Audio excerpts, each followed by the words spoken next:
মুহতারাম হাজিরিন, আমি কোরআনে হাকিমের সূরাতুশ শুআরার ৮৮ এবং ৮৯ নম্বর আয়াতে কারিমা তিলাওয়াত করেছি। নবী করিম সাল্লাল্লাহু আলাইহি ওয়াসাল্লামের জবানে মুবারকের আহাদিসে মুবারকা থেকে একখানা হাদিসও পাঠ করেছি। সংক্ষিপ্ত সময়, যেহেতু আবার ২:৩০টার ফ্লাইটে ঢাকায় যেতে হবে ইনশাআল্লাহ, শুধু নানুপুরের সৌজন্যে আজকে এখানে আসা, নাইলে আমাদের তো মসজিদের জিম্মাদারি আছে, আর আমাদের মসজিদও অনেক বড়। আমার মুসল্লিরা তো আমাকে মাঝে মাঝে বলেন, হুজুর আপনি আমাদেরকে রেখে কোথায় ওয়াজ করতে যান? কারণ আমরা তো ১০,০০০ মুসল্লি আপনার পিছনে নামাজ পড়ি, তো আমাদের চাইতে বড় মাহফিল তো কমই হয়, তো আমাদেরকে রেখে যান কেন? আমি অবশ্য ওনাদেরকে বলে রাখছি যে কিছু মাদ্রাসা আছে, যেই মাদ্রাসাগুলোর প্রোগ্রামের জন্য আমাকে যদি বাধা দেয়, আর আমাকে যদি বাইতুল মুকাররমের খেতাবতিও দেয়, আর যদি বলে এই মাদ্রাসায় যাইতে পারবেন না, জুমার নামাজ পড়াইতে হবে, তাইলে আমি বাইতুল মুকাররমের খতিব থাকতেও রাজি নেই। তার ভিতরে উম্মুল মাদারিস, হাটহাজারী, পটিয়া, নানুপুর, বাবুনগর, এইরকম যত আছে সারা বাংলাদেশে শীর্ষস্থানীয় বড় মাদারিসগুলোতে উপস্থিতি নিজেদের জন্য সাআদাত মনে করি। এটা আমাদের জাহের কিসমত যে আল্লাহ তাআলা বড়দের কাতারে কিছু সময়ের জন্যও শামিল করেছেন। পরপারে যদি রব্বে কারীম ডেকে বলেন, নানুপুরে কারা কারা খেদমত করেছো, আজকে দাঁড়াও, সেদিন যেন আমিও লাব্বাইক বলতে পারি, আমি যেন বলতে পারি যে আমিও কিছু সময় এই মকবুল ইদারার খেদমতে ছিলাম। হাটহাজারীতে কারা খেদমত করেছো, দাঁড়াও, তা আমি জানি সেদিন লাব্বাইক বলতে পারি, এজন্য আশা। তো ৩৫ মিনিট এখন থেকে ২৮ মিনিট ২৭, ২৬, ২৭ মিনিট বয়ান করব তেলাওয়াতকৃত আয়াতে কারিমাকে সামনে নিয়ে। তো প্রথমেই তরজমাটা আপনাদেরকে শুনিয়ে দেই। আল্লাহ তাআলা বলেন, ইয়াউমা লা ইয়ানফাউ মাল ওয়ালা বানুন, যেদিন কাজে আসবে না সম্পদ এবং সন্তান। তাহলে প্রশ্ন আসে, কি কাজে আসবে সেদিন? কি কাজে আসবে? আল্লাহ তাআলা বলেন, ইল্লা মান আতাল্লাহা বিকলবিন সালিম, কিন্তু যে ব্যক্তি ওই দিন আল্লাহর দরবারে নিট এন্ড ক্লিন, স্বচ্ছ, ফ্রেশ, রোগমুক্ত, সুস্থ অন্তর নিয়ে উপস্থিত হবে, এটা তার জন্য কাজে আসবে।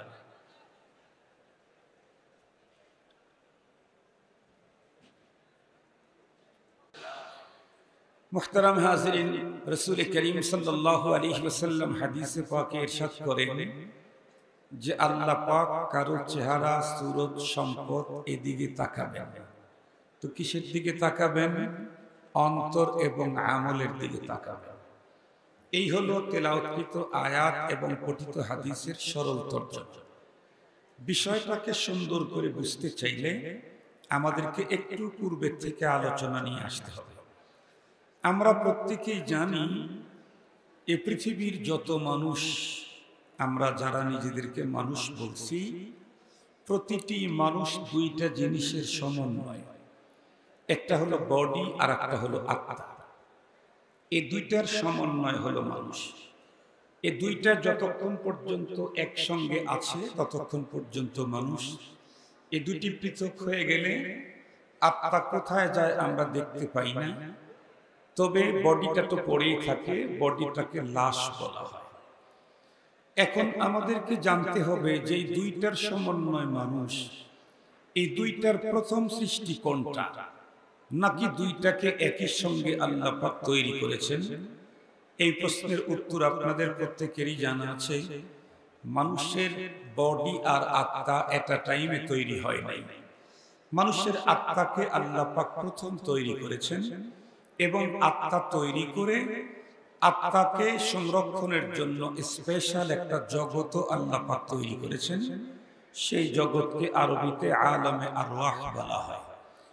সমস্ত মানব আত্মাকে একটা টাইম, একটা মুহূর্তে তৈরি করে সমস্ত মানব আত্মাকে হেফাজতের জন্য আলমে আরওয়াহতে রেখে দিলেন।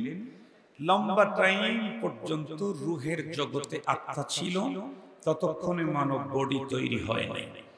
আত্মার জগতে আল্লাহ পাক দুইটা কনফারেন্স করেছেন আত্মাদেরকে নিয়ে। একটা কনফারেন্স হচ্ছে জেনারেল, আর একটা কনফারেন্স হচ্ছে স্পেশাল। জেনারেল কনফারেন্সের বিষয়বস্তু ছিল রুবুবিয়্যতে বারি তাআলার স্বীকৃতি, আর স্পেশাল কনফারেন্সের বিষয়বস্তু ছিল মুহাম্মদুর রাসূলুল্লাহ সাল্লাল্লাহু আলাইহি ওয়াসাল্লামের রিসালাতের স্বীকৃতি। খুব ভালো করে বুঝবেন, রুবুবিয়্যতের স্বীকৃতি নেওয়ার জন্য আদম আলাইহিস সালাম থেকে শুরু করে পৃথিবীর সর্বশেষ যে মানুষটা জন্ম নিবে, সমস্ত মানুষের আত্মাগুলাকে আল্লাহ তাআলা এক জায়গায় জমা করে লম্বা টাইম তার মহত্ব, গুরুত্ব, আজমত, কিবরিয়াই, জালালাত, রিফাত এগুলির উপরে লম্বা বয়ান করেছেন। আল্লাহ কত বড় মহান। এরপরে আল্লাহ পাক রূহদেরকে জিজ্ঞেস করলেন, আলাস্তু বিরব্বিকুম, এখন তোমরা বলো আমি কি তোমাদের রব নই? তখন সমস্ত আত্মা একযোগে আল্লাহ পাকের রুবুবিয়্যতের স্বীকৃতি দিতে আমরা প্রত্যেকেই বলেছিলাম বালা, হ্যাঁ নিঃসন্দেহে আপনি আমাদের রব, আপনি আমাদের সব। এরপরে আল্লাহ পাক সমস্ত আত্মার মধ্যে বাছাই করে করে, ইন্তেখাব করে, চয়েস করে করে কিছু আত্মাকে স্পেশাল একটা গ্যালারিতে ঢুকে দিলেন। এই আত্মাগুলি হলো নবী এবং রাসূলগণের আত্মা। এখানে অন্য কোনো আত্মা ঢোকার সুযোগ ছিল না। আদম আলাইহিস সালাম থেকে শুরু করে ঈসা পয়গম্বর পর্যন্ত সমস্ত নবীগণের আত্মা, আমাদের নবীর আত্মাও সেখানে উপস্থিত ছিল। আল্লাহ পাক নবীদের কাছ থেকে আমাদের নবীর রিসালাতের স্বীকৃতির উপরে অঙ্গীকারনামা নিলেন। কোরআনে হাকিমে আল্লাহ তাআলা বলেন, وَإِذْ أَخَذَ اللَّهُ مِيثَاقَ النَّبِيِّينَ لَمَا آتَيْتُكُم مِّن كِتَابٍ وَحِكْمَةٍ ثُمَّ جَاءَكُمْ رَسُولٌ مُصَدِّقٌ لِّمَا مَعَكُمْ لَتُؤْمِنُنَّ بِهِ وَلَتَنصُرُنَّهُ قال أأقررتم وأخذتم على ذلكم إصري قالوا أقررنا قال فاشهدوا وأنا معكم من الشاهدين। সমস্ত নবীদেরকে একত্রিত করে আখিরি পয়গম্বরের রিসালাতের স্বীকৃতি তাদের কাছ থেকে আদায় করে নিলেন। তাহলে এতটুকু পর্যন্ত বলার উদ্দেশ্য হলো, মানুষ দুইটা জিনিসের সমন্বয়, বডি আর আত্মা। এক নম্বর তৈরি হলো আত্মা। এরপরে মানব বডি যখন তৈরি করতে চাইলেন, আল্লাহ পাক প্রথম তৈরি করলেন প্রথম মানুষ, প্রথম পয়গম্বর সাইয়্যিদিনা আবুল বাশার আদম আলাইহিস সালামের বডি। আদম পয়গম্বরের বডি তো ডাইরেক্ট মাটি থেকেই তৈরি করেছেন। এরপরে পৃথিবীর সেকেন্ড ম্যান হাওয়া আলাইহিস সালামের বডি। এরপরে ক্রমান্বয়ে আল্লাহ পাক আমাদেরকে একের পর এক সিরিয়ালে পৃথিবীতে বডি তৈরি করেন, আর রূহের জগৎ থেকে একটা রূহ নিয়ে বডির ভিতরে ঢুকিয়ে দেন। আদম আলাইহিস সালামের ব্যাপারেও তাই হয়েছে। ওনার বডিটা ডাইরেক্ট মাটি দিয়ে তৈরি করলেন।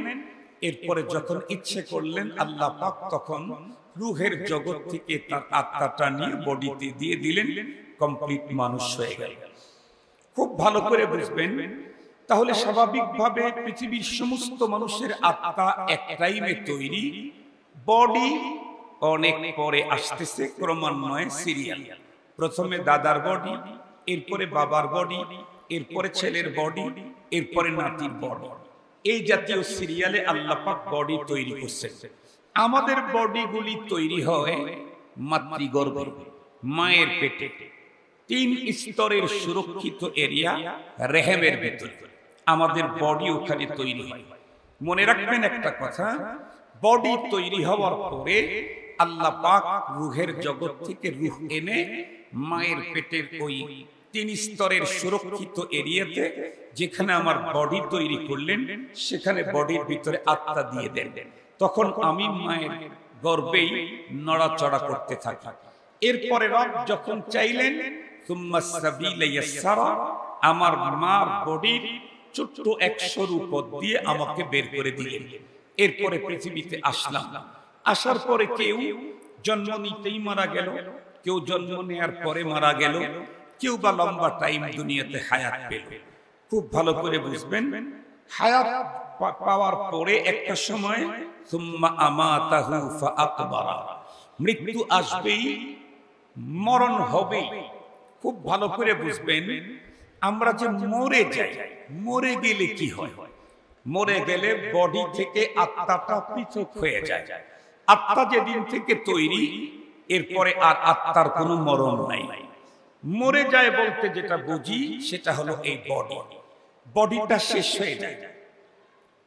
মায়ের পেটে তৈরি হয়েছে, মাটির পেটে এই বডিটা শেষ হয়ে যাবে। আমাদেরকে তো ডাইরেক্ট দাফন করে দেওয়া হয়, ক্রমান্বয়ে ধীরে ধীরে ধীরে ধীরে মাটির সাথে বডিটা মিশে যায়। মুহতারাম হাজিরিন, তাহলে আত্মা তৈরি হওয়ার পরে এর কোনো মরণ নেই, ও শুধু জায়গা চেঞ্জ করে, ইন্তেকাল হয়, ট্রান্সফার হয়। প্রথমে ছিল রূহের জগতে, এরপরে রব্বে করিম আমার মায়ের পেটে আমার বডিতে দিয়ে আলমে বতনে আল্লাহ তাআলা আত্মাকে রেখে দিলেন। এরপরে বডি সহ আত্মা আলমে দুনিয়াতে আসলো। এরপরে আলমে বরজখ হয়ে আলমে আখিরাতে আত্মা আবার উঠবে, দাঁড়াবে, বডি সহ দাঁড়াবে। তখন এই বডি না, তখনকার বডি তো হবে অনেক উঁচু, সিস্টেম হবে অনেক উন্নত, স্কিনগুলি হবে অনেক আকর্ষণীয়। অনেক কথা কোরআন হাদিসের মধ্যে আছে, সেগুলি সব তো বলার সুযোগ নেই, প্রয়োজন নেই। মুহতারাম হাজিরিন, দুইটা জিনিস মিলেই আমি মানুষ, আত্মা এবং বডি। বডি তৈরি হয়েছে অনেক পরে, কিছুদিন পরে আবার বডি শেষ হয়ে যাবে। আত্মা এই জীবনেও কোনোদিন মরবে না। এখন বলুন তো দেখি, দুইটা জিনিসের সমন্বয় আমি মানুষ, বডি আর আত্মা, অথচ আত্মার জন্মের পরে আর কোনোদিন মরবেই না, আত্মার কোনো মরণই নাই। এবং পরপারে আল্লাহ পাক রব্বুল আলামিন কোরআনে হাকিমে স্পষ্ট বলে দিয়েছেন, সেই দিন তোমার সম্পদ আর সন্তান কোনো কাজে আসবে না। যে ব্যক্তি সুস্থ অন্তর নিয়ে দাঁড়াবে তার কাজে আসবে। তার মানে পরপারে আল্লাহ পাক বডির দিকে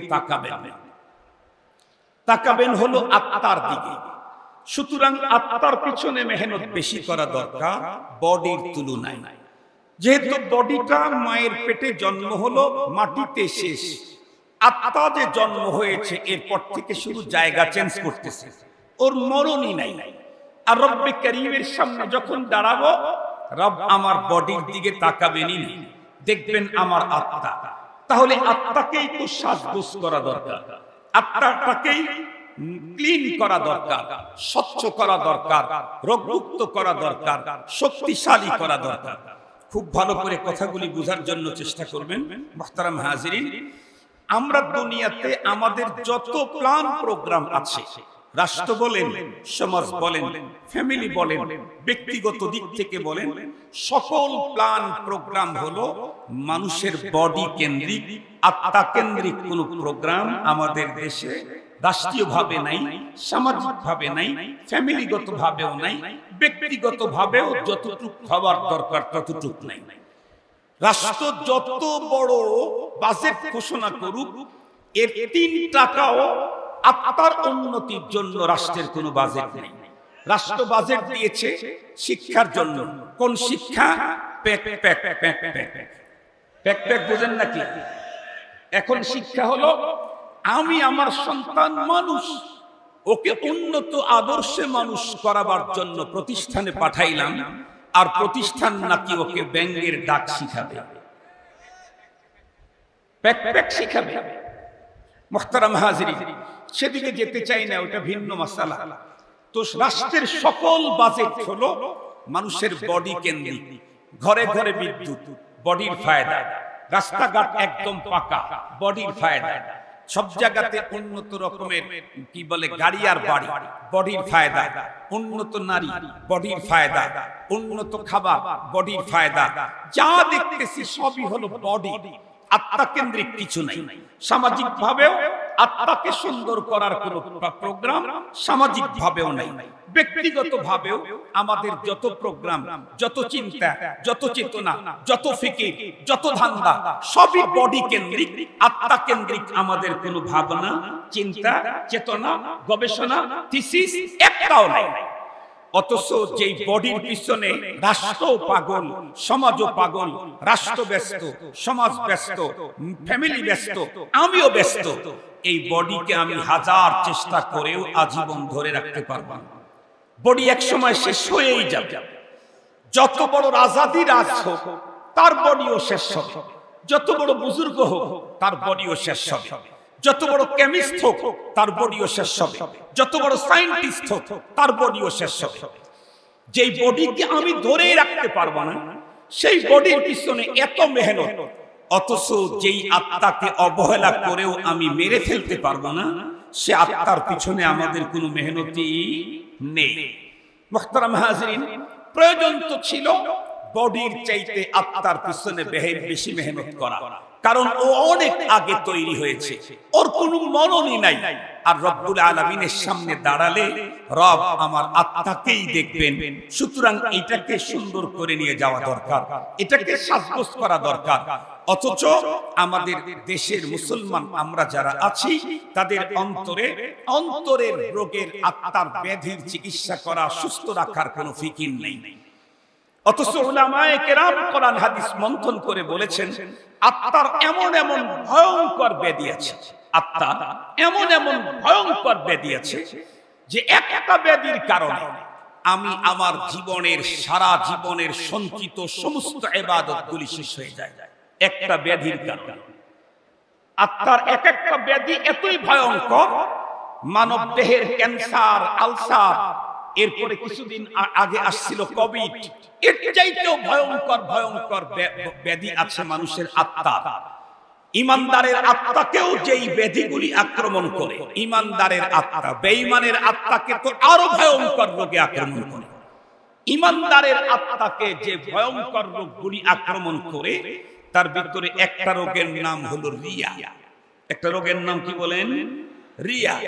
রিয়া এতটাই ভয়ঙ্কর রোগ, এটার উপরে বর্ণনা দিতে গেলে, বয়ান করতে গেলে নিজেদের কলিজা কেঁপে ওঠে, শরীরের লোম দাঁড়িয়ে যায়। কেন? এই রোগ থেকে আমিও তো সুস্থ না, এই রোগ থেকে আমিও তো মুক্ত না, আমার মধ্যেও তো রিয়া আছে। রিয়া মানে প্রচুর ইবাদত করতেছি, প্রচুর, কিন্তু প্রত্যেকটার মধ্যেই ইখলাস নাই, অন্য কাউকে দেখানো, কাউকে শোনানো, এগুলি আছে। মুহতারাম হাজিরিন, এই জাতীয় রোগ যদি কোনো মানুষের অন্তরের উপরে আক্রমণ করে, সে হাজার নামাজ পড়লো, রোজা রাখলো, হজ করলো, যাকাত দিল, ওয়াজ করলো, বিশ্বনন্দিত খতিব হয়ে গেল, মুহতারাম হাজিরিন, একটা রোগের কারণে তার সকল ইবাদত একদম শেষ। কেমনে শেষ হয়? সহজে বুঝবার জন্য একটা দেহের রোগের কথা বললে আপনারা ভালো করে বুঝবেন। আল্লাহ পাক রব্বুল আলামিন মানুষের এই বডিটাকে চালার জন্য মানব বডির ভিতরে ব্লাডের সিস্টেম দিয়েছেন, ব্লাড। এই জন্য ব্লাড না থাকলে মানুষ মারা যায়। এই জন্য মাঝে মাঝে দেখবেন পেপার পত্রিকায় আসে, ইমার্জেন্সি রোগীর জন্য 2 ব্যাগ ব্লাড প্রয়োজন। ব্লাড ছাড়া মানুষের জীবন চলে না। এই ব্লাড তৈরি করার জন্য আল্লাহ পাক পদ্ধতি দিয়েছেন। আমরা পৃথিবীতে যত খাবার খাবো, খাবারগুলি পেটের ভিতরে ঢোকার পর রব্বে কারীমের সেটিং করা ভিতরে অনেক মেশিনারি আছে। এই মেশিনারিজগুলি দিয়ে খাবারগুলি ক্রমান্বয়ে এক জায়গা থেকে কিছু কাজ করে আরেক জায়গায়, সেখান থেকে আরেক জায়গায়, সেখান থেকে আরেক জায়গায়, এমনটি করতে করতে খাবারগুলি চিপতে চিপতে চিপতে চিপতে শেষে গিয়ে অল্প কিছু ব্লাড তৈরি করে। আর এই ব্লাডটাকে ছাঁকুনি দিয়ে নির্ভেজাল করে মানুষের দেহে এটাকে ছড়ায় দেওয়ার জন্য যেই ছাকনা আল্লাহ পাক দিয়েছেন, তার নাম হচ্ছে কিডনি। কিডনি ব্লাডকে ফাইনাল ছাঁকুনি দেয়। কিডনি যখন কোনো ব্লাডকে ছাঁকুনি দেয়, ব্লাডের ভিতরে আর পানির কোনো অংশ থাকে না। আমি ডাক্তার না, ডাক্তারদের কাছ থেকে শুনেছি, আমার ফ্যামিলিতে কিডনির রোগী ছিল, মারা গেছে, সেখানকার অভিজ্ঞতা থেকে বলতেছি। এখন কোন মানুষের যদি কিডনি নষ্ট হয়ে যায়, সব ভালো আছে, ওর প্যানক্রিয়াস ভালো আছে, লিভার ভালো আছে, ফুসফুস ভালো আছে, ওর হার্ট ভালো আছে, একদম মাথার থেকে শুরু করে পায়ের তালু পর্যন্ত প্রত্যেকটা জায়গা সুন্দর, শুধু একটা পার্টস নষ্ট হয়েছে, সেটা হলো কিডনি ড্যামেজ। তাহলে কি করতে হয়? তাহলে ডায়ালিসিস করতে হয়। ডায়ালিসিস করতে হয়, রোগীর শরীরের ব্লাড গুলি বের করে মেশিন দিয়ে পানি মুক্ত করে আবার রোগীর শরীরে ঢুকায় দেয়। এ হলো ডায়ালিসিস। সব ভালো আছে, শুধু একটা মাত্র অঙ্গ নষ্ট। মাছ খাইলেও ব্লাডের তুলনায় পানি বেশি হয়ে যায়। গোস খাইলেও এখন ব্লাড না হয়, রক্ত বেশি না হয়, পানি বেশি হয়ে যায়। আম খাইলেও রক্তের চাইতে পানি বেশি হয়, জাম খাইলেও রক্তের চাইতে পানি বেশি হয়। তার মানে একটা মাত্র পার্টস নষ্ট হয়েছে। এখন যতগুলি দিয়ে রক্ত তৈরি হতো, সবগুলার ভিতরে রক্তের তুলনায় এখন পানি শরীরের ভিতরে বেড়ে যাচ্ছে, একটা মাত্র অঙ্গ নষ্ট হওয়ার কারণে।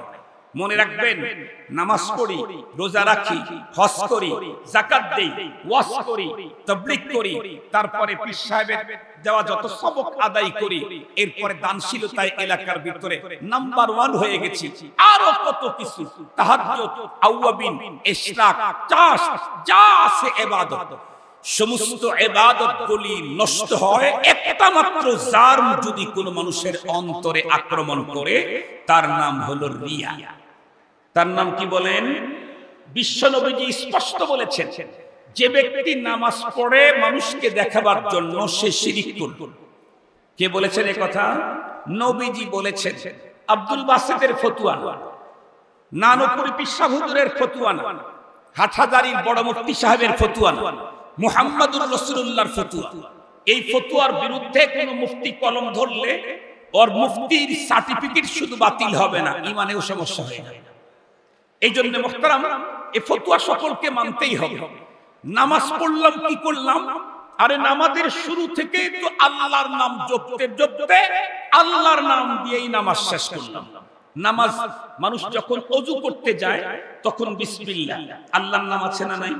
এরপরে যখন ওযু শেষ হয়ে গেল, আশহাদু আল্লা ইলাহা ইল্লাল্লাহ, আল্লাহ আছে না নাই? এরপরে যখন মুসাল্লা বিছাইছে তখন বিসমিল্লাহ। এরপরে যখন মুসাল্লার পরে দাঁড়াইলো, এর আর তাকবীরে তাহরিমা, আল্লাহু আকবার, আল্লাহ আছে না নাই? এরপরে সুবহানাকা আল্লাহুম্মা, এরপর আল্লাহ, এরপরে কোরআন শরীফ পড়বে তো আগে বিসমিল্লাহ, এরপরে আলহামদুলিল্লাহ, এরপরে রুকুতে যাবে আল্লাহু আকবার, এরপরে রুকুতে তাসবিহ পড়ার পরে উঠবে সামি আল্লাহু। তার মানে টোটাল নামাজে একজনের স্লোগান, সে কে? আর একটু জোরে বলেন, সে কে? ঢুকতেও আল্লাহ, ঢোকার পরেও আল্লাহ, কিরাতের শুরুতেও আল্লাহ, তাসবিহাতের শুরুতেও আল্লাহ, পার্শ্ব অবস্থান পরিবর্তন করতেও আল্লাহ, আল্লাহু আকবার, সামি আল্লাহু লিমান হামিদা, আল্লাহ আল্লাহ আল্লাহ আল্লাহ বলতে বলতে শেষে গিয়ে নামাজটা যখন শেষ করে ফেলছে তখনও বলে আসসালামু আলাইকুম ওয়া রাহমাতুল্লাহ। একটু জোরে বলেন না কেন? তাহলে আল্লাহ দিয়ে শুরু, আল্লাহ দিয়ে শেষ। এরপরে কপাল ঠেকাইলাম আল্লাহর কুদরতের পায়ে। কোন বাবার কাছে যাই নাই, কোন বাবার কাছে যাই নাই, আল্লাহর ঘরে গেছি, আল্লাহর কুদরতের পায়ে কপাল ঠেকাইছি, তার নামের তাসবিহ পড়লাম। এরপরে নবীজি কি বললেন? শুধু রিয়ার রোগটা তোমার অন্তরে যদি আক্রমণ করে থাকে, উঠতে বসতে নামতে তাসবিহ তাহলিল কিরাত সব জায়গাতে আল্লাহ আল্লাহ স্লোগান দেওয়ার পরেও নবীজি বললেন তোমার এটা তাওহীদ হয় না, এটা শিরক হয়ে গেছে। নবীজি বললেন তোমার এটা তাওহীদ হয় নাই, এটা শিরক হয়ে গেছে। কেন? কারণ তোমার অন্তরের ভিতরে রিয়া আছে। তুমি তো রবকে দেখাবার জন্য, তাকে সন্তুষ্ট করার জন্য কাজ করো। এই জন্য আমি অনেক সময় রাস্তা দিয়ে চলতে পথের ভিতরে যদি দেখি কোন মানুষ মাঠের ভিতরে গামছা বিছায়া, তাওয়েল বিছায়া নামাজ আদায় করে, আমি মনে করি, আমি আমাকে বলি যে তোমার চাইতে ওনার নামাজের দাম অনেক বেশি। কারণ তুমি তো মাদ্রাসার চৌহদ্দির মধ্যে থাকো, তোমার মাথায় টুপি, মুখে আছে দাড়ি, তুমি তো বক্তৃতা করে বেড়াও। তুমি যদি নামাজের টাইমে নামাজ না পড়ো মানুষ, তাহলে তোমাকে বকা দিবে। সেই বকার ভয়ে তুমি আল্লাহকে সিজদা করো, এমনটি হতেই পারে। কিন্তু ওই লোকটা যে নামাজ না পড়ে পৃথিবীর কেউ বকা দিবে না, তারপরেও যে ও সিজদা করে ওর নামাজটা হলো লিল্লাহ, 100% আল্লাহর জন্যই সে পড়ে, অন্য কোনো ভেজাল ঢোকার সুযোগই নাই। মুহতারাম হাজিরিন, তাহলে আমি যে কথাটা বলতে চাইতেছি, নামাজের মতো ইবাদতের ভিতরে যদি রিয়া থাকার কারণে সেটা যদি শিরিক হয়, ওয়াজ শিরিক হতে আর কতক্ষণ সময় লাগবে, হজ শিরিক হতে আর কতক্ষণ সময় লাগবে, যাকাত শিরিক হতে আর কতক্ষণ সময় লাগবে, সাদকা শিরিক হতে আর কতক্ষণ সময় লাগবে, তাহাজ্জুদ শিরিক হতে আর কতক্ষণ সময় লাগবে, এগুলিও শিরিকে পরিবর্তন হয়ে যাবে যদি আমার অন্তরের ভিতরে রিয়া থাকে। আমি ওয়াজ করতে এসেছি, আমাকে বলবে সবচেয়ে ভালো বয়ানটা খান সাহেব করেছেন, তাহলে আমি আল্লাহকে সন্তুষ্ট করার জন্য আসি নাই, আমার ওয়াজ ইবাদত না হয়ে শিরিক হয়ে যাবে। এজন্য আমাদের অন্তরকে ইবাদত তো করতেই হবে, করতেই হবে, করতেই হবে। তবে ইবাদত করার আগেই আমাদের অন্তরকে রোগ মুক্ত করতে হবে। মুহতারাম হাজিরিন, রোগ মুক্ত অন্তরকে রোগ মুক্ত করতে চাইলে কোথায় যাবেন? কোন ডায়াগনস্টিক সেন্টারে গেলে কাজ হবে? কোন ক্লিনিকে গেলে কাজ হবে? কোন হাসপাতালে গেলে কাজ হবে? মুহতারাম হাজিরিন, অন্তরের রোগগুলির বর্ণনা আছে কোরআনে আর হাদিসে, অন্তরের রোগের প্রতিষেধকও আছে কোরআনে আর হাদিসে। সঙ্গত কারণে কোরআন এবং হাদিসের বিজ্ঞ প্রাজ্ঞ বিদগ্ধ বিচক্ষণ প্রজ্ঞাময় হাক্কানি আলেম যে তার কাছে গেলেই আমার অন্তরের রোগের চিকিৎসা হবে। আমাদের বাংলাদেশে অন্তরের রোগের চিকিৎসার যে ক্লিনিক আর হাসপাতালগুলি আছে তার মধ্যে অন্যতম একটা হলো ওবাইদিয়া নানুপুর মাদ্রাসা। এখানে শুধু ইলমে শরীয়ত শেখানো হয় না, ইলমে মারিফত শেখানো হয়। এখানে যেই বুজুর্গরা সাহিত্য আছেন, ওনারা এদেশের লক্ষ লক্ষ মানুষের অন্তরের ভিতরে ভয়ঙ্কর ভয়ঙ্কর রোগের আসান চিকিৎসার মাধ্যমে একদম নিট এন্ড ক্লিন স্বচ্ছ করে দিয়েছেন। স্বচ্ছ করে দিয়ে তারা দুনিয়া থেকে চলে গেছেন। মুহতারাম হাজিরিন, এজন্য আমাদের প্রত্যেককে মনে রাখতে হবে, নামাজ পড়া যেমন জরুরি, অন্তরকে রিয়া মুক্ত করা তার চাইতেও বেশি জরুরি। রোজা রাখা যেমন জরুরি, অন্তরকে রিয়া মুক্ত করা তার চাইতে বেশি জরুরি। হজ করা যেমন জরুরি, অন্তরকে রিয়া মুক্ত করা তার চাইতে বেশি জরুরি। যাকাত দেওয়া যেমন জরুরি, অন্তরকে রিয়া মুক্ত করা তার চাইতে বড় জরুরি। জিহাদ করা যেমন জরুরি, তার চাইতে বেশি জরুরি অন্তরকে রিয়া মুক্ত করা। কারণ পয়গম্বর স্পষ্ট হাদিসে বলেছেন, রিয়াকার শহীদ যারা তারাও পরপরে জান্নাত পাবে না। শহীদ হয়ে গেছে কিন্তু রিয়া, জিহাদ করেছে কিন্তু রিয়া, পরপারে জান্নাত না জাহান্নাম? কথা বলেন না কেন? জান্নাত না জাহান্নাম? তো আমি নামাজ পড়ি তো জান্নাতের আশায় মালিকের সন্তুষ্টি অর্জন, আমি তো রোজা রাখি জান্নাতের আশায় মালিকের আপন হওয়ার জন্য। রিয়া থাকলে মালিকের আপন হওয়া যায় না। তাহলে আমার দিলটাকে রিয়া মুক্ত করা দরকার আছে না নাই?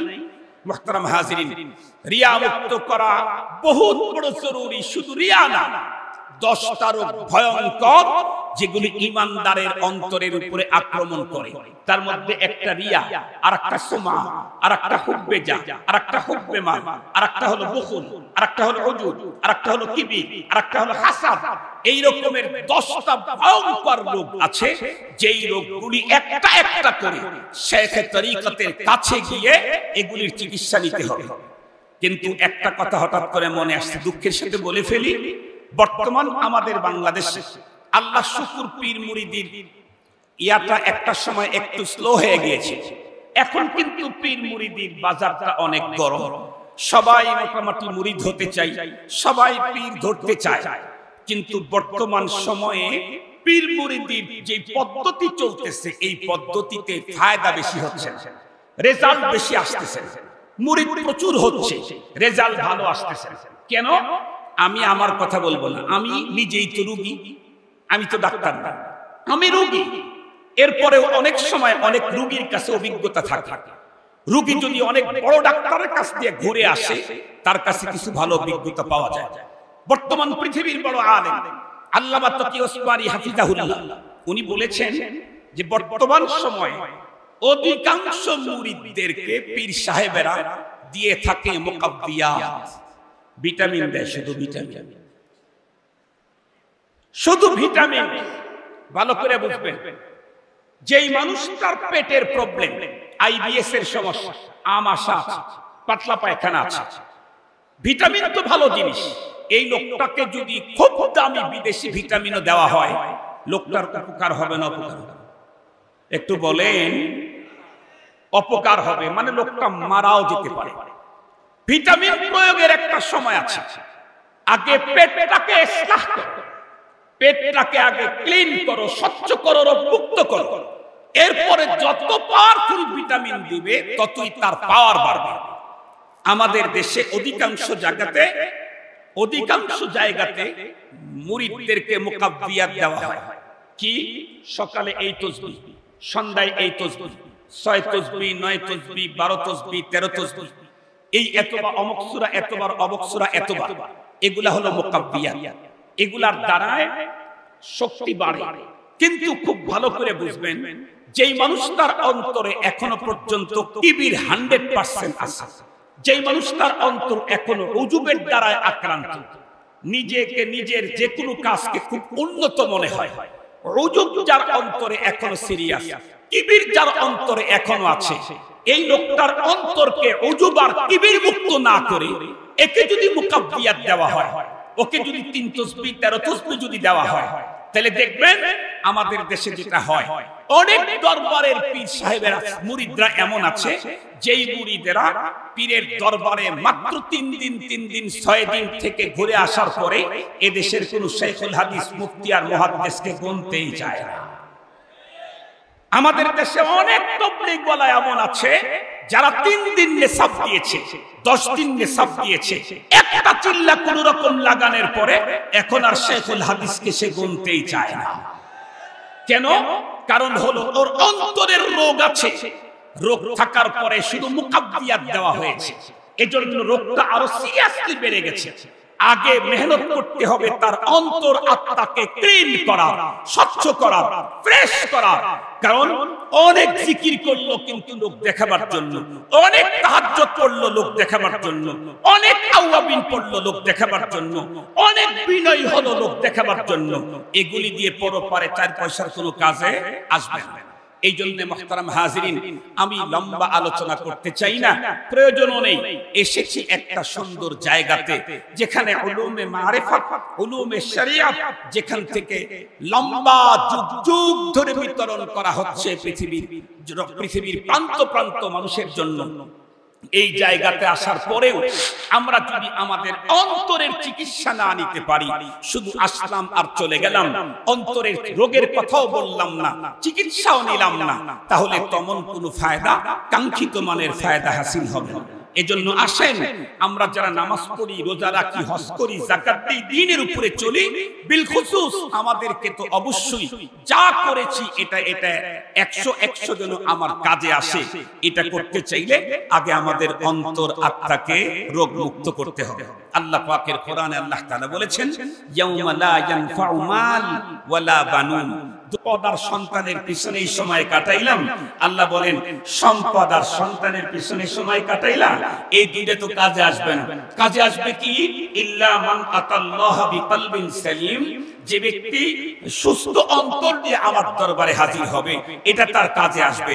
আমি তো আমার অন্তরকে সুস্থ করার ফিকিরি জীবনে করলাম না, তাহলে সুস্থ অন্তর নিয়ে আল্লাহর সামনে হাজির হব কেমনে?